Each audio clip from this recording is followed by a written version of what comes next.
Radio Telefíser and now on One, it's time for the main evening news. As British police release John Gallagher, Minister O'Donoghue promises a new insanity law. The world's richest countries pledge to bring developing countries into the computer age. And in sport, Tiger Woods heads towards another major golfing title at St Andrews.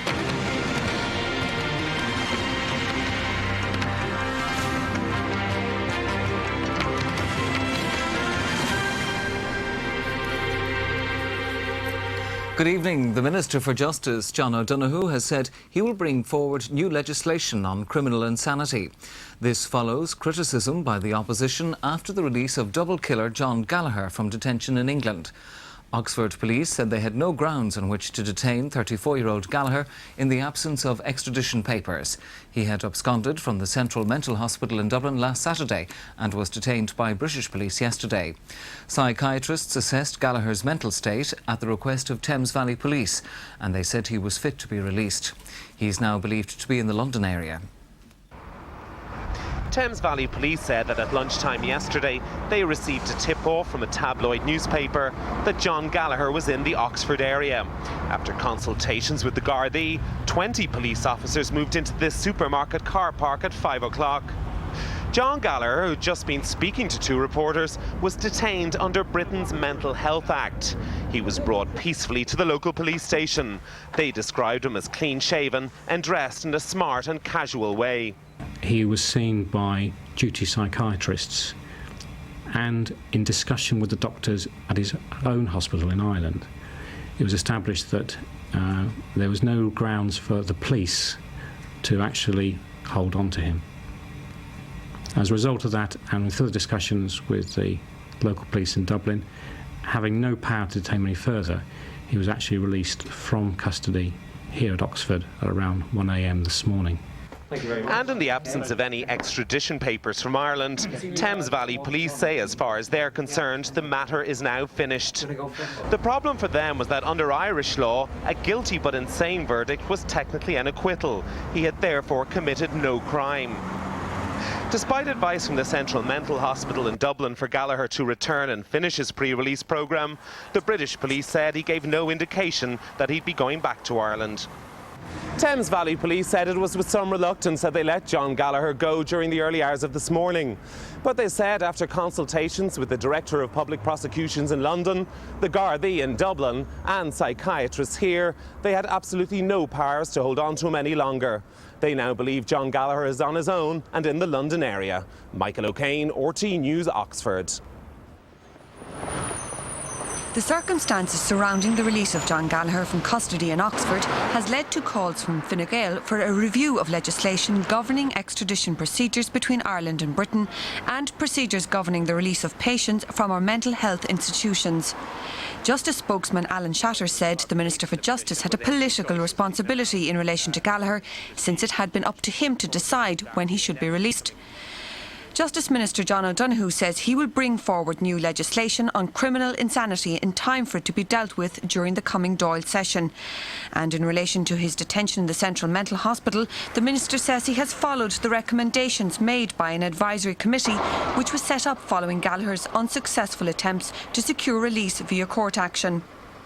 Gardaí say they had sought legal advice to obtain an extradition warrant, but because Gallagher was technically innocent and outside the jurisdiction, no warrant could be issued.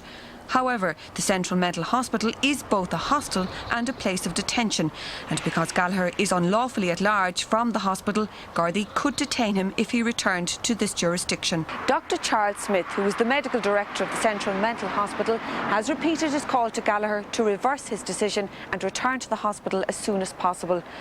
Dr. Smith says that Gallagher made a wrong decision in absconding and says he still believes that Gallagher is a rational, logical and responsible person who could return to Ireland.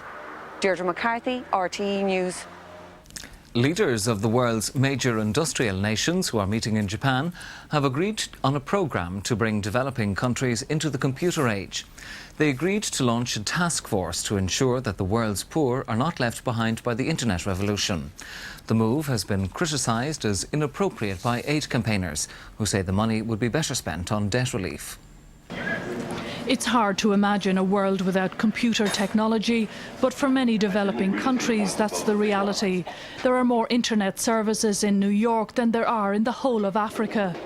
And it's this gap that the G8 leaders have been turning their attention to on the second day of their summit, agreeing to set up a task force to help poorer countries reap the benefits of the internet revolution, and calling on financial institutions and aid organisations to coordinate their efforts to ensure open access to information technology.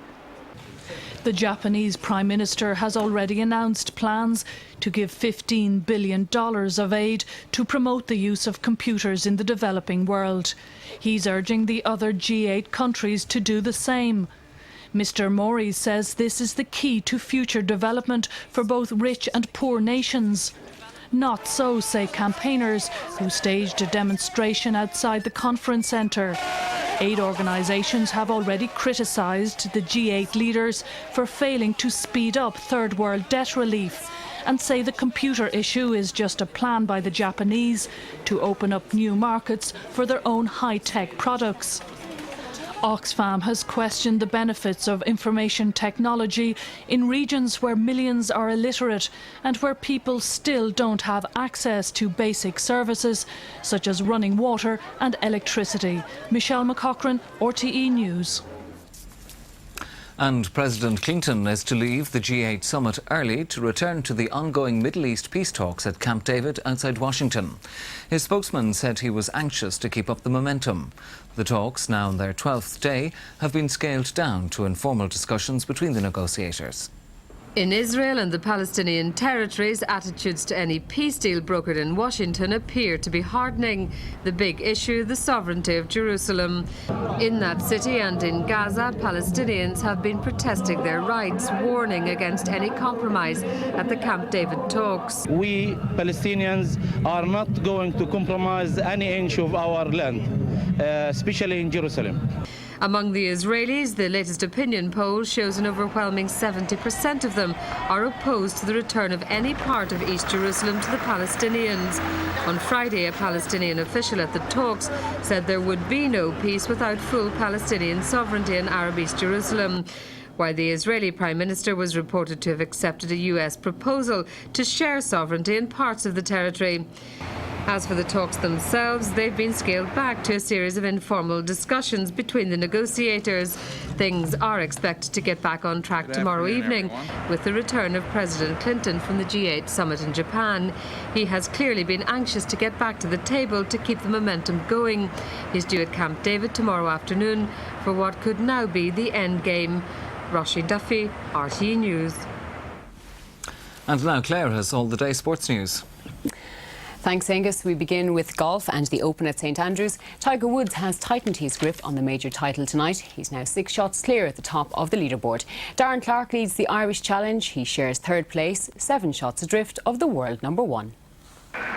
Despite 2 bogeys in his third round, Tiger Woods goes into the final day of the British Open 6 shots clear of the field and looks certain to be the youngest ever player to capture all 4 majors. The weather was once again perfect, and early starters Bernard Langer and Bob May both equalled the course record, but in the main, the early starters made little headway. Darren Clarke began the day at 5 under, and after a par at the first, birdied the second, and another at the fifth brought him to 7 under, and Clarke was firing. A near-perfect approach to the 7th set up another birdie, and Clarke was joined on 8 under by David Duval, Ernie Els and Thomas Bjorn. Tiger Woods started with a par, and then at the par 4 second he faltered. A bogey 5 was his first drop shot in 64 holes in majors, and it gave the chasing pack a glimmer of hope. But it was only a glimmer. Woods responded immediately and birdied the next, and after a run of pars, a brilliant tee shot at the 8th set up another certain birdie.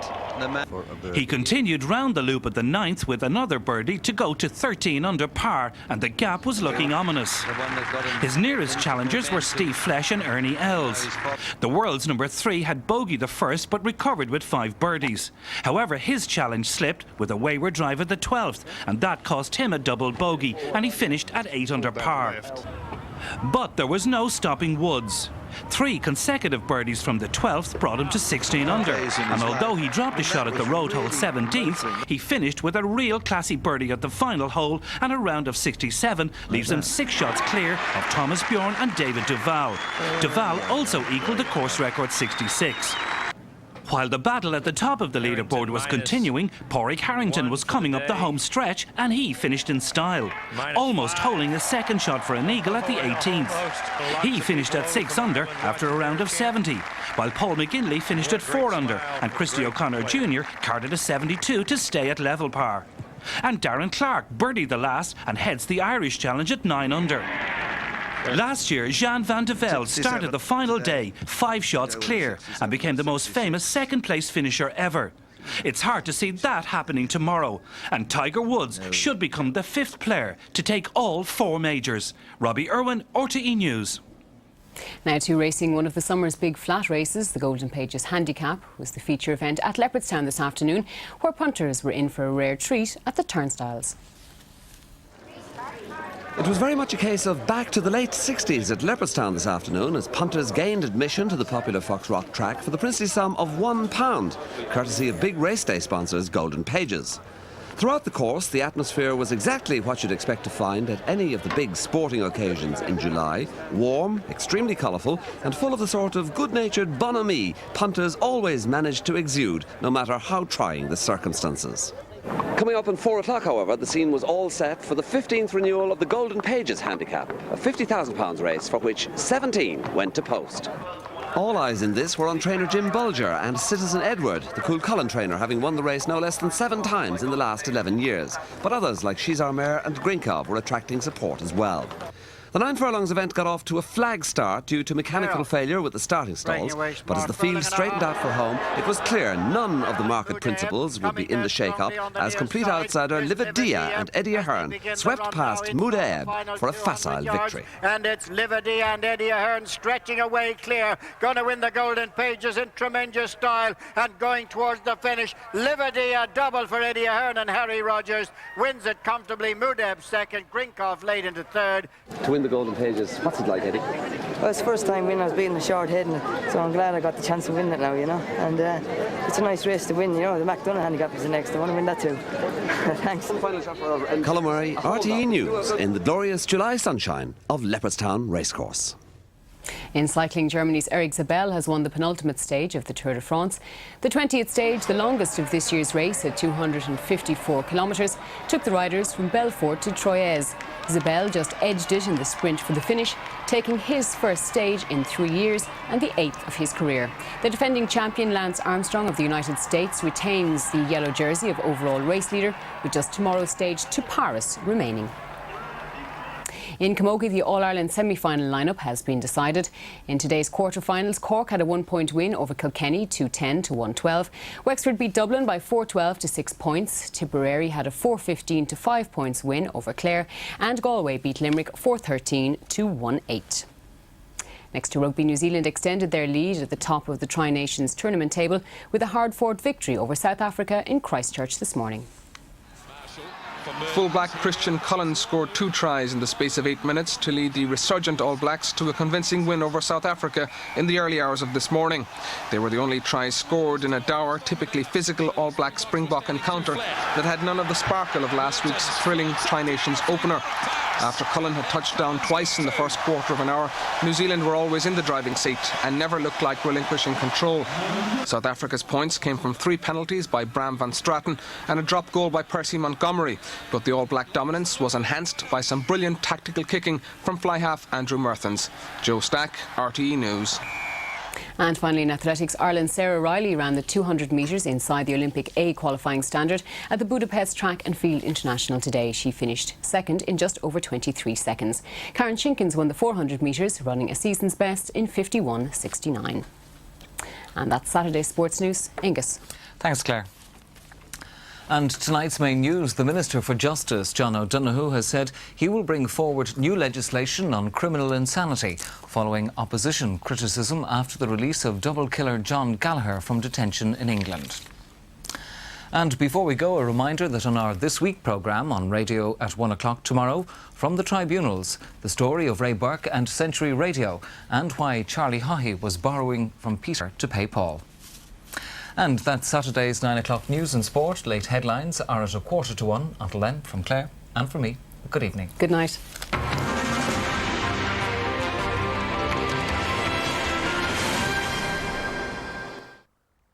Eleanor? George. He's back.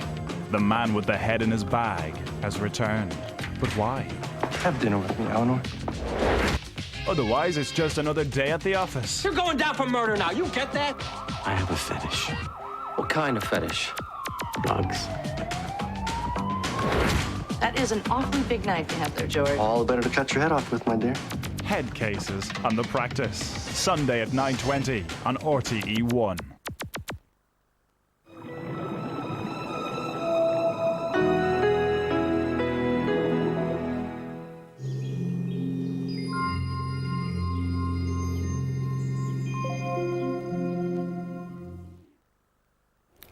Hello again. We had another glorious sunny day across the country, as you can see on the satellite picture. Sunshine really in all areas, just little bits and pieces of high level cloud. Consequently, some very warm conditions, particularly so through the Midwest and West. Temperatures of 26 degrees in many western parts. The highest temperature today, 27.6 degrees, reported in Shannon Airport. That's almost 28 degrees. Well, the fine weather is set to stay with us for the rest of the weekend, and indeed through Monday into Tuesday as well. It's going to be staying very warm. Now, as the high pressure pulls away during tomorrow, we'll see this thundery trough coming that bit closer to our shores. It's going to bring thundery showers into the south of England and northern parts of France there, but it could also bring some high level cloud in over the south of Ireland, making the sunshine there more hazy tomorrow. Then running the sequence on into Monday, that thundery trough pulls further into continental Europe, and we're still in this band of east to northeasterly breezes down across the country, and keeping with the warm temperatures really through tomorrow, through Monday and into Tuesday as well, though the temperatures probably at their highest during today. Back now to tonight. Well, clear skies overnight tonight and generally fine conditions, but we will see some mist and fog developing around dawn. The lowest overnight temperatures about 11 to 14 degrees. Winds generally fairly light except along parts of the east and south coasts. Tomorrow morning then mist and fog clearing off pretty quickly in the morning. Sunshine breaking through in all areas, and for some places really a very sunny day once again. However, that bit cloudier in the south, but it'll be thin high level cloud, so there'll be hazy sunshine breaking through from time to time. There is however the risk of a very isolated shower on parts of the south coast. The temperatures tomorrow ranging in general 22 to 25 or 26 degrees, but probably around 17 to 19 degrees along the exposed east and south coasts due to the breeze in off the sea. But remember, the sunburn index and the pollen count are both high tomorrow. Take extra care. And the prospects for Monday, more of the same, a warm, sunny day in store. From me, good night.